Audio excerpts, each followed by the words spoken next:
Vocês já se perguntaram o que aconteceria caso o nosso planeta de repente parasse de girar? Eu tenho certeza que sim, e aqui vai uma dica para vocês através desse vídeo aí na tela. A formação desse mega continente parece familiar para vocês? Bom, se essa imagem te lembrou a Red Line do planeta de One Piece, você acertou. Isso significa que o grande dilúvio que assolou o mundo de One Piece durante o século perdido teria sido causado por uma pausa abrupta na rotação do próprio planeta. Bom, talvez essa seja a resposta. E o mais incrível é que isso foi praticamente confirmado pelo próprio autor Eiichiro Oda durante a SBS do volume 7 do mangá de One Piece. Quando eu reli essa SBS nessa última semana, eu fiquei completamente em choque. Simplesmente um dos maiores mistérios da história de One Piece tendo sido casualmente revelado ainda no começo do mangá. Quer saber mais sobre essa bomba? Então já inunda o botão do like aí embaixo e afunda o botão de se inscrever no canal e de ativar o sininho, que toda semana tem vídeos sobre o universo de One Piece aqui no canal, e nas últimas semanas, inclusive, galera, tem sido uma bomba atrás da outra. Então lembra de se inscrever para você não perder nenhum vídeo. E galera, se você gosta dos vídeos aqui do canal, saiba que a gente está mais uma vez participando do prêmio IBEST. Então antes do vídeo começar, já aproveita para acessar o linkzinho na descrição para dar aquela moral e ajudar com seu voto diário. Esse ano a gente está bem mais forte que o ano anterior, então eu acho sim que a gente tem chance de chegar até a final. Vou contar com vocês, beleza? A grande revelação do Dr. Vegapunk de que o mundo iria afundar no oceano foi algo histórico para todo fã de One Piece. Na verdade, essa foi uma revelação tão grande que a cada dia que passa surgem mais e mais ideias que ajudam a gente a compreender o que teria acontecido de fato durante o século perdido e com o planeta de One Piece. Nós finalmente sabemos agora, por causa do grande dilúvio ocorrido durante o século perdido, o motivo do mundo de One Piece ser rodeado de apenas algumas pequenas ilhas espalhadas ao redor do globo, não tendo restado nenhum grande continente para contar a história, com exceção de um único mega continente conhecido hoje como Red Line, a gigantesca muralha de pedra vermelha que cerca o mundo de One Piece. Nós nunca sabemos se a Red Line era resultado de algum fenômeno natural da geografia do mundo de One Piece ou algo criado artificialmente, mas o fato é que a Red Line sempre esteve presente desde o começo da história e sabemos que o Oda já declarou possuir o começo e o final da sua história muito bem definidos desde sempre, ou seja, a origem, a função e quem sabe até o destino desse mega continente sempre esteve guardado a 7 chaves pelo Oda, ou nem tanto assim. Isso porque, na SBS do volume 7 do mangá de One Piece, um fã pergunta o motivo da sobrancelha do Sanji possuir aquela curvatura no final, na sua extensão. E de forma quase totalmente gratuita, o Oda responde o seguinte, abre aspas, todo mundo vive em círculos. O Sol, a Lua e a Terra giram em círculos, mas e se a Terra parasse de girar de repente? O planeta ficaria coberto por maremotos. Seria terrível. Agora lembre-se que a sobrancelha do Sanji canaliza essa mesma poderosa energia circular. Fecha aspas.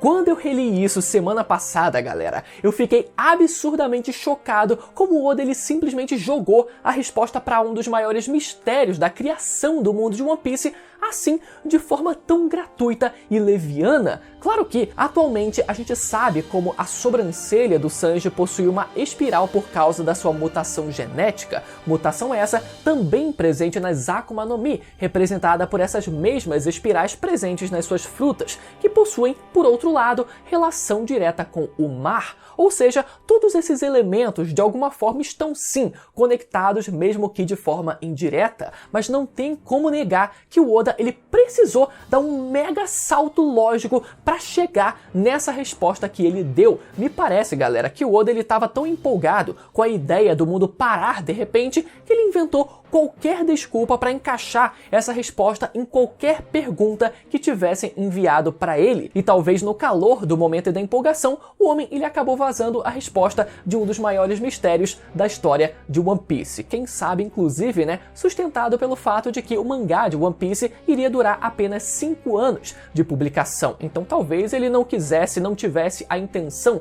de segurar tanto assim um segredo como esse para o seu mangá, né? Mas como a gente sabe, atualmente ele gosta de segurar o máximo possível, mas os tempos eram outros. E isso faz muito sentido quando a gente para analisar que até aquele momento da publicação do volume 7, que é quando o Oda ele responde a essa pergunta, a Red Line ainda não havia sido introduzida na história. A Red Line só havia sido mencionada na história lá no capítulo 22, mas só foi aparecer de fato no capítulo 101 do mangá. Então, aquele momento em que o Oda responde essa pergunta no volume 7, que era quando o mangá estava nos seus 60 e poucos capítulos, era justamente o momento em que a Red Line se encaminhava para fazer a sua primeira grande aparição de fato no mangá. Então o Oda ele devia naquele momento estar preparando, finalizando o conceito para a introdução da Red Line no mangá, os seus conceitos práticos e, bom, teóricos também. Por isso ele pareceu então tão empolgado ao falar sobre o que aconteceria caso o mundo parasse de girar de repente, porque as duas coisas estão intrinsecamente conectadas, o mundo parar de girar e a própria criação da Red Line. Mas então, vamos explicar o que aconteceria no curto e no longo prazo caso o nosso planeta parasse de girar. Pegando o nosso mundo como exemplo, sabemos que o planeta Terra gira numa velocidade de 1770 km por hora. Isso quer dizer que se o nosso planeta parasse de girar de repente, absolutamente tudo que estivesse sobre o solo da Terra seria completamente varrido pelos ares, sejam pessoas, animais, prédios, árvores, tudo seria descolado do chão e isolado pela inércia. E isso também inclui os oceanos, que formariam tsunamis tão altas que você sequer seria capaz de ver o topo delas. Simplesmente uma onda gigantesca a quase 2.000 km por hora vindo na sua direção. E não só os oceanos, mas também o ar continuaria se movendo numa velocidade tão alta quanto a de uma explosão atômica. Mas claro, isso tudo são efeitos gerados no curto prazo.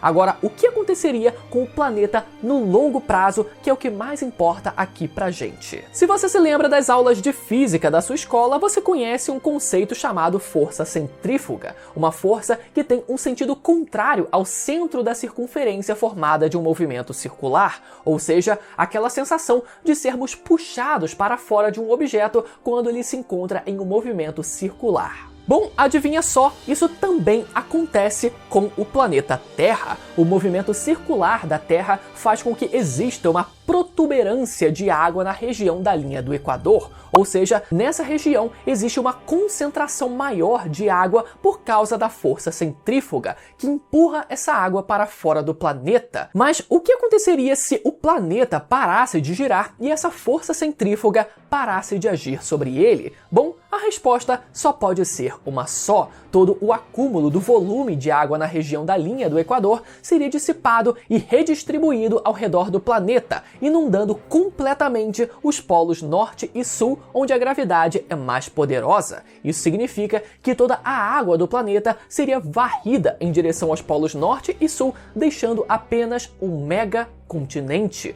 uma gigantesca faixa de terra que circunda o eixo do planeta. E talvez tenha sido exatamente assim que tenha acontecido a criação da Red Line do mundo de One Piece. Então, em resumo, algo teria feito com que o planeta de One Piece parasse de girar. O fato do planeta ter parado de girar teria causado uma série de tsunamis que quase levaram o mundo à extinção, o que ficou conhecido como o Grande Dilúvio do Século Perdido, e a consequência natural desse fenômeno teria sido o surgimento de um megacontinente hoje conhecido como Red Line. Agora, a pergunta que fica é: o que teria feito o mundo de One Piece conseguir parar de girar? Bom, a gente tem consciência de alguns poderes que podem ter contribuído com isso, como a fruta do terremoto, capaz de distorcer o espaço, a fruta das trevas, capaz de absorver a gravidade do planeta, a própria fruta da gravidade, que também é capaz de aumentar ou diminuir a gravidade do planeta, ou quem sabe os poderes de Imo,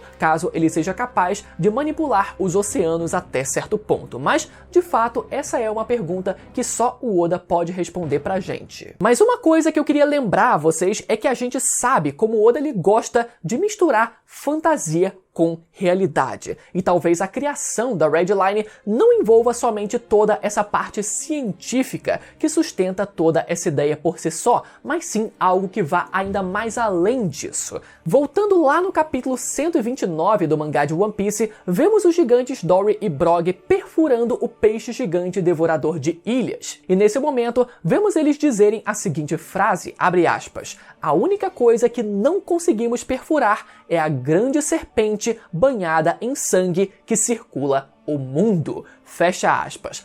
Quando a gente relê essa frase, galera, não tem como a gente imediatamente não se lembrar da própria Red Line, mas vamos lá, com calma. Essa frase dos gigantes ela pode ser apenas uma metáfora, considerando que Imo derrotou o deus do sol Nika no passado, o deus a quem os gigantes de Elbaf veneram e provavelmente lutaram ao lado dele durante o século perdido e acabaram derrotados. Ou seja, a grande serpente banhada em sangue que circula o mundo seria apenas os gigantes admitindo que não foram capazes de impedir a criação da Red Line pelas mãos de Imo. Mas ao mesmo tempo, eu também não descarto a possibilidade do Oda mistificar ou mitificar ainda mais a criação da Red Line, tomando como base a mitologia nórdica, inserida em vários pontos da criação do universo de One Piece. Já vimos o próprio Oda afirmar que uma de suas inspirações para a criação de One Piece foi um antigo desenho animado chamado Viki ou Viking. E sabemos como desde o começo da história de One Piece, o Oda ele introduz diversos elementos visuais de Vikings, como a temática do navio dos Piratas do Ruivo, por exemplo. Além disso, também temos o próprio reino de Elbaf, o país dos gigantes vikings, que parece ter a sua própria árvore Yggdrasil. Então, tomando como base esses exemplos, a grande serpente mencionada por Dory e Brog poderia ser também a serpente chamada Jomungandr. Desculpa se a pronúncia não tiver ajudado, né? Mas enfim. Para quem não conhece, Jomungandr é uma enorme serpente marítima que circula a terra de Midgard, chegando a morder a própria cauda, sendo conhecida como a serpente do mundo. Parece familiar para vocês? Exatamente. Talvez essa tenha sido a segunda grande inspiração do Oda para a criação da Red Line do mundo de One Piece. E se isso ainda não te convenceu, eu te convido a analisar as construções localizadas na entrada da Red Line. Repare nos portões contendo vários desenhos de uma cobra marítima gigante e como o Oda dá um foco gigantesco nesses detalhes. Definitivamente não parece ser só uma composição de fundo, mas sim algo que o Oda praticamente jogou na nossa cara com essas páginas. Agora resta a gente saber se debaixo desse mega continente de pedra reside o que sobrou dessa grande serpente mencionada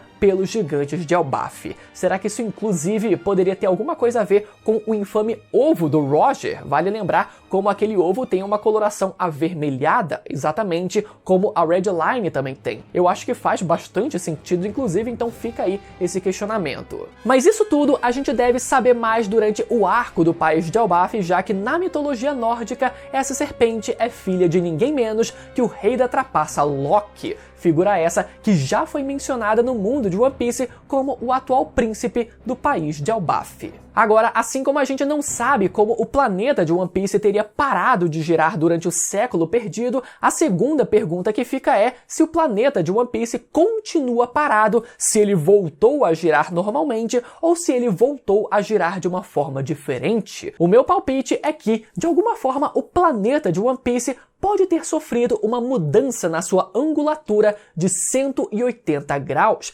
ficando literalmente de cabeça para baixo. Isso explicaria a frase do Roger ao convidar o Rayleigh para o seu bando ao perguntar se ele gostaria de virar o mundo de cabeça para baixo junto dele. Isso explicaria também o mapa de Skypiea e o mapa de Jaya terem nortes diferentes, a eterna briga entre Shanks e Buggy sobre onde fica os polos norte e sul e até mesmo a piada do Zoro nunca saber a direção correta para onde ele precisa ir. Bom, por enquanto essas são as reflexões do vídeo de hoje. Ainda tinha muito mais coisa, galera, que eu queria falar, mas eu precisei tirar do roteiro para a gente não perder o foco do tema desse vídeo, mas oportunidade não vai faltar e aos poucos a gente vai trazendo outros vídeos aqui no canal. Então, se você ficou até o final desse vídeo, deixa o seu feedback aí embaixo nos comentários dizendo o que você achou e agora você pode assistir o review do meu último capítulo do mangá, aprofundando ainda mais sobre esse tema do grande dilúvio do mundo de One Piece, que vai aparecer na tela agora para você ir lá assistir, beleza? Até a próxima, tchau!